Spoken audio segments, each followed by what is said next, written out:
Hello, and welcome to the Reselling Report for today, Monday, June 22nd, 2020. I'm your host, Ann Eckhart, and every weekday morning I upload the Reselling Report here to YouTube to update you on the day's retail and e-commerce news, including the latest from eBay, Amazon, Etsy, and Poshmark. If you haven't done so already, I hope you'll subscribe. And now let's get on with today's show. Well, happy Monday, everyone. I hope everyone had a good weekend. I actually went sourcing on Friday. It was kind of like, whoo, who am I? Who is this person? I went to 2 thrift stores. Unfortunately, one of them was a Goodwill, and I've now been to all 3 Goodwills in my immediate area, and I don't think I will be going back until the coronavirus, there's a vaccine or a treatment, because none of the Goodwills in my area are doing anything other than some markers on the floor that tell people to social distance. No masks on the employees, no plexiglass shields at checkout. I didn't see that they were cleaning carts. They'd say, like, leave a cart here so it would be clean, but I didn't see anything going on. They're just dirty and gross. Yeah, it's just really unfortunate because I wear a mask in there, but the problem is you wear a mask to protect other people. So when the other person isn't wearing a mask and they're talking to you and they're standing by you, then if they have the virus, they can transmit it to you. When both people are wearing a mask, the transmission rate is very, very low. So yeah, that was unfortunate. That does limit my sourcing, but I'll just have to get a little more focused and creative if I want to get things for eBay. But let me know what you did. Did you go and do any sourcing this weekend? Definitely leave me a comment below.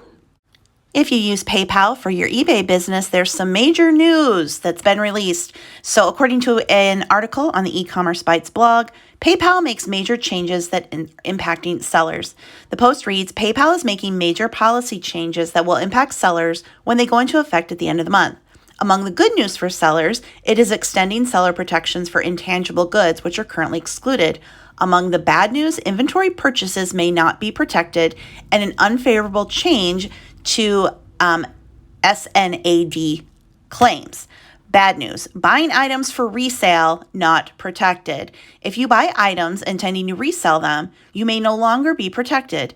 PayPal's notice states the following: we are excluding items intended for resale, including single item transactions or transactions that include multiple items, from reimbursement eligibility under our purchase protection program. Note that the current policy states, in part, PayPal's purchase protection program entitles you to reimbursement for the full purchase price of the item plus the original shipping costs you paid, if any. PayPal determines in its sole discretion whether your claim qualifies for the purchase protection program. Good news, selling intangible goods protected. PayPal's notice states we are expanding our seller protection program to include certain intangible goods and providing the terms and conditions with respect to the coverage of such intangible goods. What are intangible goods? According to PayPal's current policy, it includes non-physical items such as digital books and services. Bad news, you may not get your money back in cases of significantly not as described, which is the SNAD claims. The new notice states for these claims under the Seller Protection Program, we are clarifying that the item may not be returned to sellers, or sellers may be required to accept the returned item and pay for the return shipping costs. Good news, buyers must contact sellers before filing a claim. This is an interesting change that sellers are likely to welcome. PayPal states in this week's notice, we are requiring that buyers attempt to resolve their issues directly with sellers prior to filing a claim with us in order to be eligible for reimbursement under our purchase protection program. Many sellers welcome the opportunity to try and make a buyer happy, especially in cases of simple misunderstandings.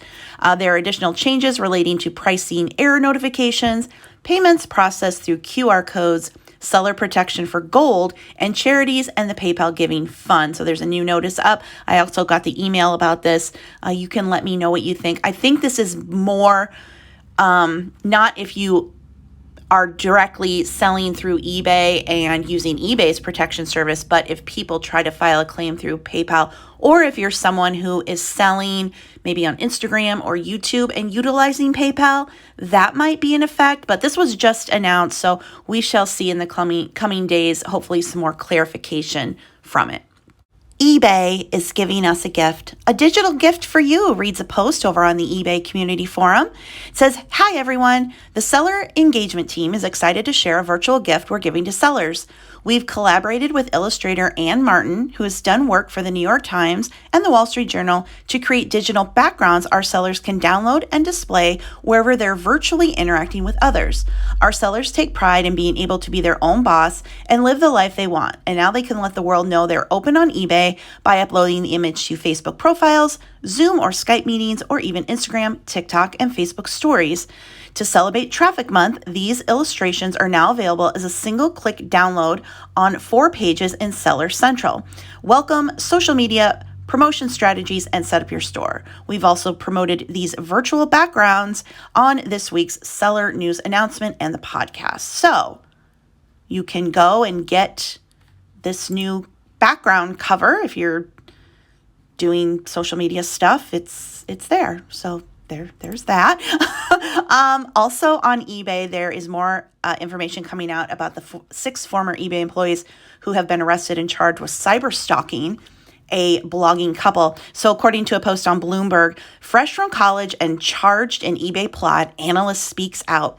Among the former eBay employees charged this week in a scare campaign to silence a critical newsletter was a 26-year-old analyst who says the auction site's chief of security presented the blog's editor as a threat to the online giant. Veronica, I don't know if it's Zay or Zia, working her first full-time job since graduating from college 2 years earlier, was just following orders, her lawyer says. I'll just call her Veronica because I'm not sure how her last name is pronounced. Veronica, an intelligence analyst contractor, was naive and impressionable, said her attorney. She was told there was a real serious threat posed to eBay that warranted taking steps to protect the company. One of her mentors was James Baugh, then the director of global security at eBay. Federal prosecutors accuse him of orchestrating a cyber stalking and harassment campaign against the newsletter's editor, Ina Steiner, and her husband, who live in the Boston suburb of Natick. And a lot of you are very mad that I mispronounced it and said Natick. So, Natick. Baugh, Veronica, and 4 others who worked at eBay faced charges of cyber stalking conspiracy. Also cited in this week's criminal complaint, but not charged, is a pair referred to as Executive 1 and Executive 2, whom Bloomberg has identified as former Chief Executive Officer Devin Wenig and former Public Relations Chief Stephen Weimer. In the spring of 2019, Baugh summoned Veronica and several others to a conference room and announced the start of an operation against the newsletter. That summer, Veronica was assigned to monitor the newsletter's content, make screenshots, and forward them to her boss day or night.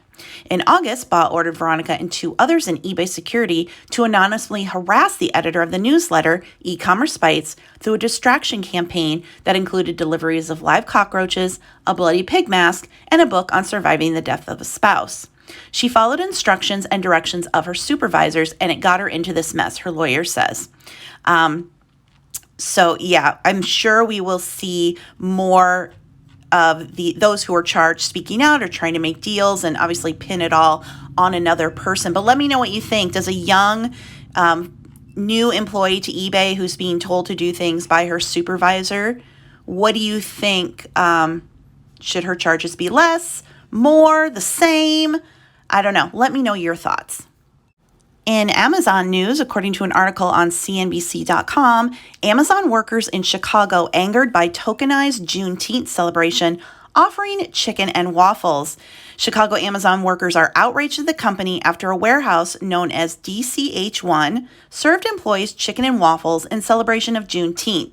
In a private group for Chicago Amazon employees, workers called the move a racist form of celebration. Earlier this week, Amazon CEO Jeff Bezos urged employees to cancel all of their meetings on Juneteenth. So, yikes. Lots of comments from employees, not a response from Amazon yet regarding this situation. But Amazon has messed up a lot during the pandemic. There's been outbreaks at the warehouses. Employees have been complaining about lack of safety measures. And now this with Juneteenth. That's just really shocking that in this day and age, a major company, anybody wouldn't know that chicken and waffles at a celebration surrounding African Americans would be offensive, but we shall see what Amazon ends up saying, if they end up saying anything about this situation. Many of us have used ThreadUp and Goodwill Blue Box to source for our reselling businesses. There might be another company here that we can take a look at. According to a post on Refinery29, can mystery thrifting save fashion's waste problem? Now, this is an article about a company called Goodfair. They recycle or, upsell, thrift, whatever you want to call it, secondhand items, but they do it in bundles. So they're selling bundles of items. Now, they're meant to be sold to people who actually want to wear them. You can, order your size.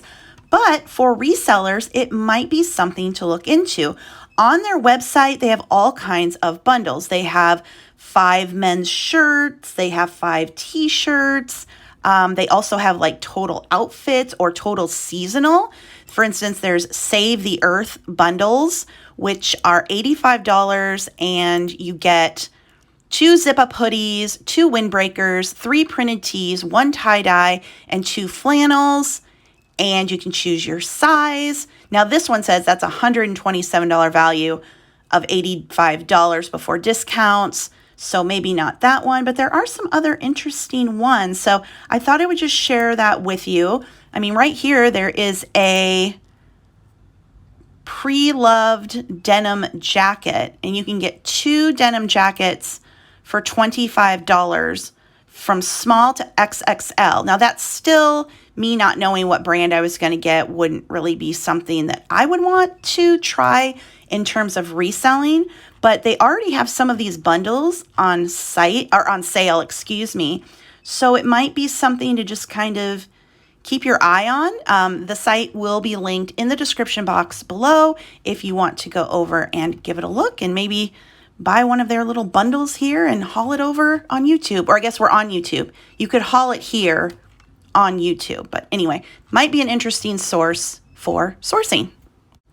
The coronavirus pandemic shuttered brick and mortar stores for nearly 3 months here in the U.S. and around the world. And now as retailers are starting to reopen up, they are left with a huge inventory of winter items that didn't sell, spring items that didn't sell because they weren't open to sell. And now we're in the middle of summer, and just a few weeks, people will start thinking about back to school shopping. So deals are to be had everywhere. There's a new article up on CNBC.com that says summer is here and so are the sales for shoppers. Going out of business sales are going to be widespread this summer. JCPenney, Pier 1, Modals, Art Van Furniture, Tuesday Morning, and Stage Stores are among the retailers kicking off going out of business sales. Now, note that some stores like Pier 1 are closing all stores while JCPenney is closing some, but liquidation. These deep discounts will put pressure on other retailers at a time when they're trying to recoup sales lost during the coronavirus pandemic. I have never seen so many liquidations happening at the same time ever, said Scott Carpenter, president of retail solutions at B. Riley Financial's Great American Group. So I haven't been out to many stores other than just to get groceries, and I have done a little bit of thrifting, but I haven't been to the mall or anything. But I know that our mall is losing Dillard's, we're losing Gordman's. Our Bath and Body Works hasn't even reopened yet, so retail is a mess. And there's going to be a lot of liquidation, not only in store, but the liquidation companies are going to be loaded. So great sourcing opportunities. I mean, you hate to see businesses go under, but for those of us who source to resell online, the sourcing opportunities this summer are going to be endless as these retailers try to move the items that should have sold during the winter and spring, but did not. And they already have new summer stock on the floor and more fall winter coming in. I've seen liquidation sites just loaded with clothing specifically. So if you're a clothing reseller, this is the time to, of course, be safe, wear a mask, social distance, wash your hands, but keep your eyes and ears open to the liquidation opportunities available in your area. And that is a wrap on today's show. Sorry, no news from Etsy or Poshmark. But if you liked today's show, please be sure to give it a thumbs up and leave me a comment. Both of those things really help YouTube's algorithm. Check out the show notes below the video for links to the articles I referenced. You can email me your questions to be answered on Friday's show. My email is below. And if you want to learn how to make money on eBay and YouTube the way I do, check out my books, which are in my Amazon store. That's the first link below the video. Thank you so much for listening. I will talk to you again tomorrow. Have a great day. Bye.